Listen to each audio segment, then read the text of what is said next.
Good afternoon, Cape Town, and good afternoon, Facebook.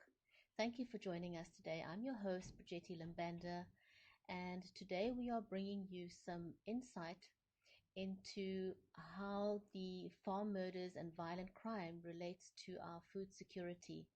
Something, of course, that we are keenly interested in because it affects us in the Western Cape, in Cape Town, it affects us in South Africa. With me today, I have a guest, Mr. Nico Van Niekerk. Nico, please, would you give us some insight as to your background, first of all, before we start? Hi, Bridget. Yes. Well, for the last 17 years, I've actually spent it in a pre-hospital emergency setting with the State Ambulance Service. And over the last 7 years, I find myself now at the training college of our emergency service, medical services.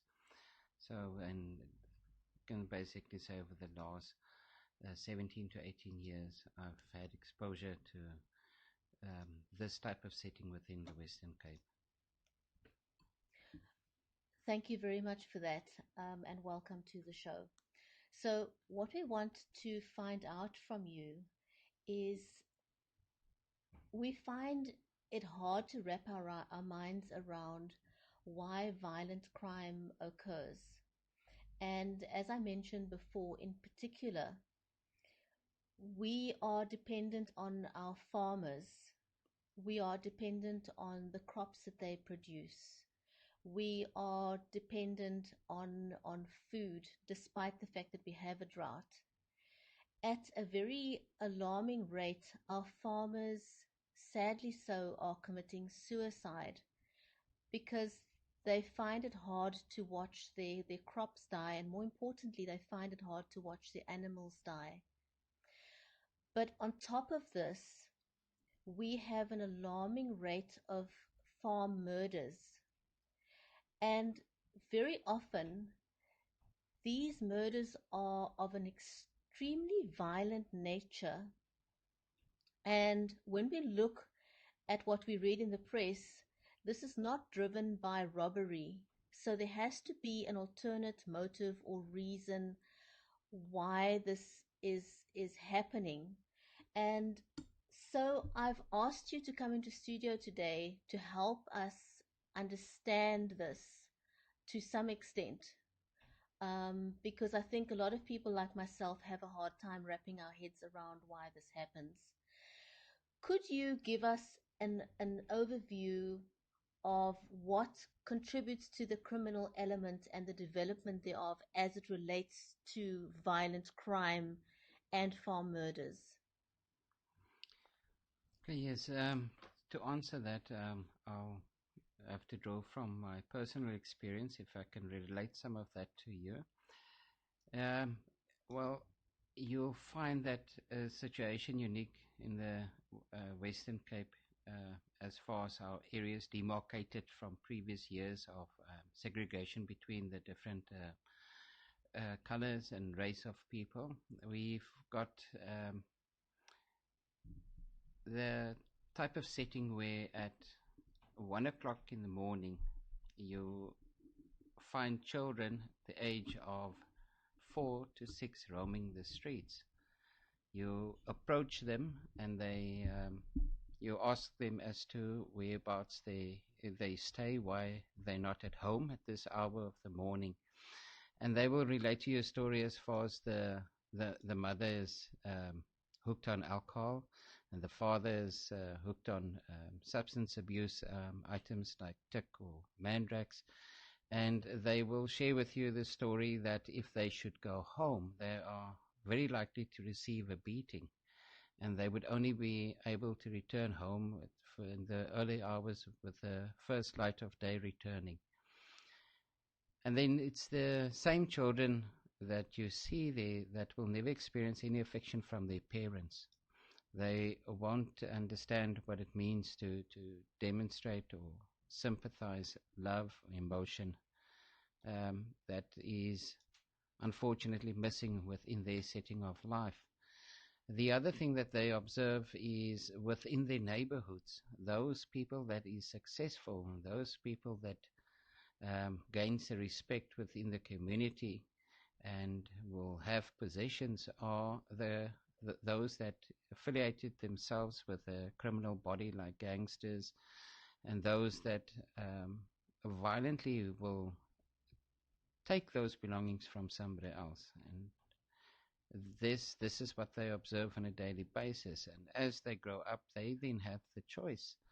Are they going to go hungry, or are they going to be able to put themselves in a position where they can acquire these from people around them? So for many years you see this situation, and you can come to the conclusion that with this and many other settings similar to this, we we have a variety of facets as far as poverty, lack of education, and then your unemployed levels that contribute to this as well. And this adds to the setting where we basically breeding our own criminals. Is there anything that that would impact this further? Yes, if you look at, and I think as far as the alcohol and drug involvement is concerned, it gives a significant spin to the crime stats. You'll find that your alcohol-related crimes that take place is on the increase, and obviously it accounts for a large amount of the crime stats.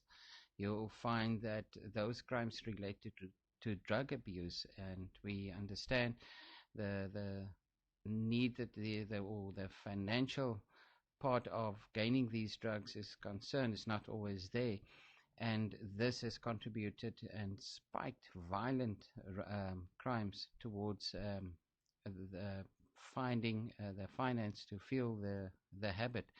So you'll find in the past where if I would stab you for a cell phone, um, I might stab you and grab the cell phone and run off, or I might scare you with the weapon and then take the phone and run off. Whereas now, if you have somebody that's under the influence or even going through withdrawal symptoms, he will grab the phone and he's not going to stab you once or twice. He might stab you 36 times, as we had it in our newspapers not so long ago. So that is to the extent where these substance abuses escalate our crimes from crimes to extremely violent crimes. I think that's one of the things that we have a very hard time wrapping our minds around. Um, it's one thing when violence occurs, and as you were just relating, somebody stabs you once. But what makes that same person stab you up to 30 times? Does it not occur to them that they've already injured you? What makes them continue? Well, that's obviously the psychological damage done to the drug, and obviously the psychological state in which they find themselves during the process of withdrawal or craving for the habit.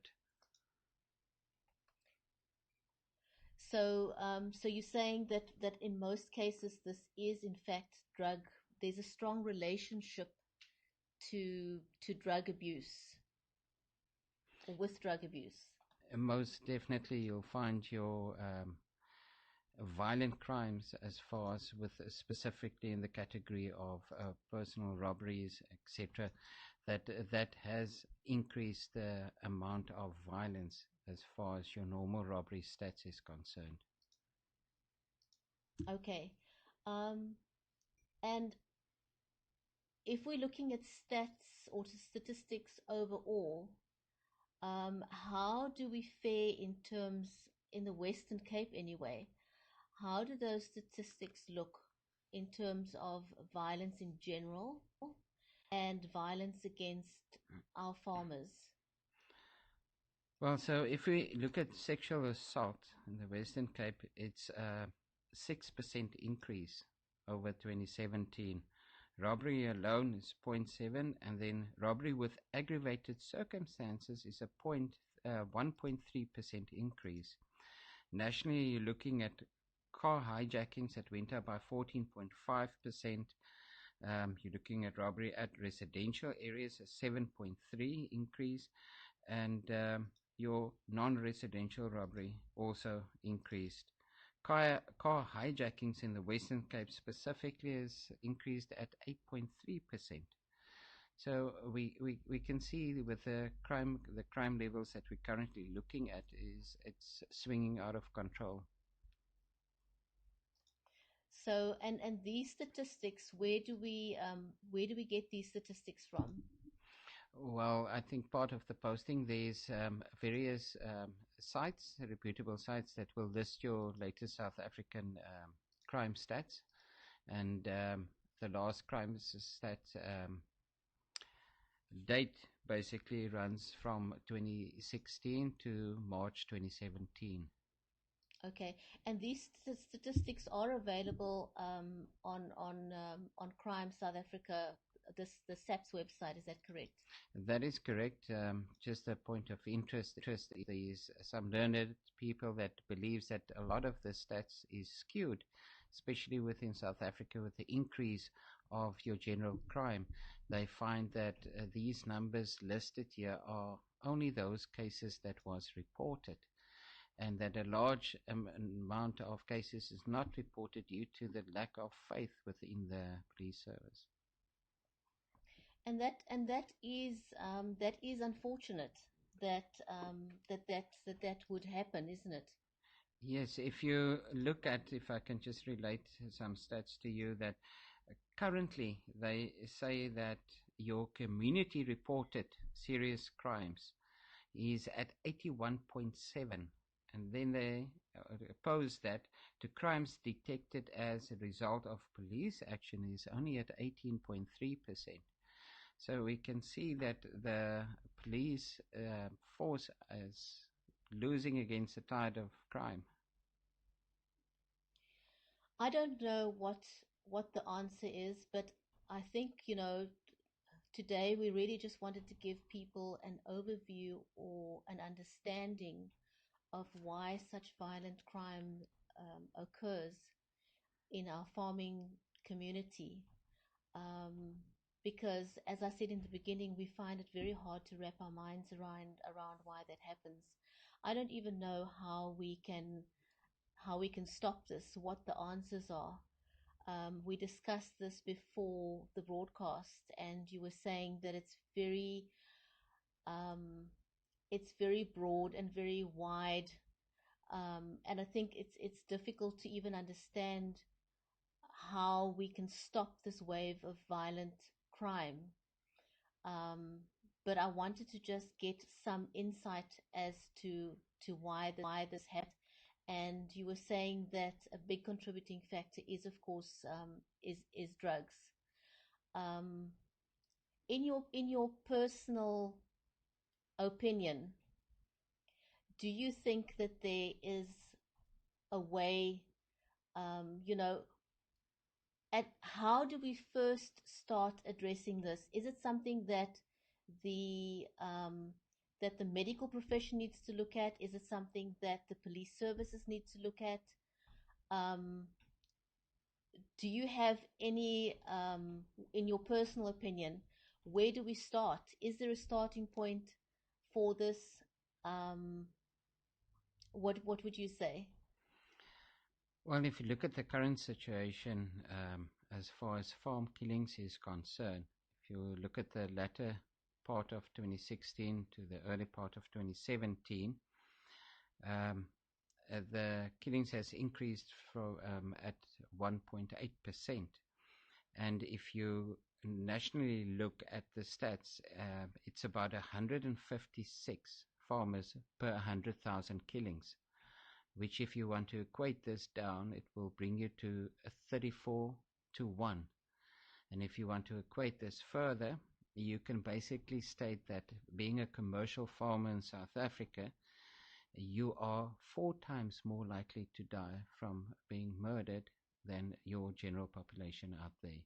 So this is quite staggering, and it's also obviously quite transverse throughout all the provinces. The problem with that is when you're going to look at what is causing it and how to address it, there is no single correct answer. It's a multifaceted problem. You're looking at your general health, your general safety delivery, your education and housing and job creations. Those are probably the first line items that you would want to address in order to accommodate everybody with the life essentials that they would need.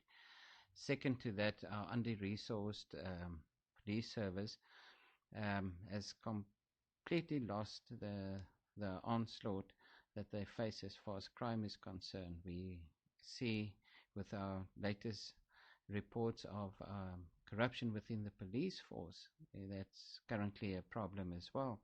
And if you look at the mindset of working within that environment, it was to be expected. And there's also um, within the country itself, within government, if you look at the instability that exists. So these are all contributing factors, and many other, if you know your South African history, there are many contributing factors. So I would have to probably ask you for another airtime, another hour airtime here, in order to try and touch on some of the facets. But it's definitely a multifaceted approach that would be needed in order to curb the current situation. Nico, thank you very much. I want to thank you for your time. Thank you for joining us in studio today. And perhaps we can pick this up and take it a little further next time. But thank you for providing us with some insight as to why we have such violent crime, and in particular, why farmers are being attacked so violently. So thank you very much, and thank you for your insight. Thank you. Thank you for joining us today, and goodbye for now.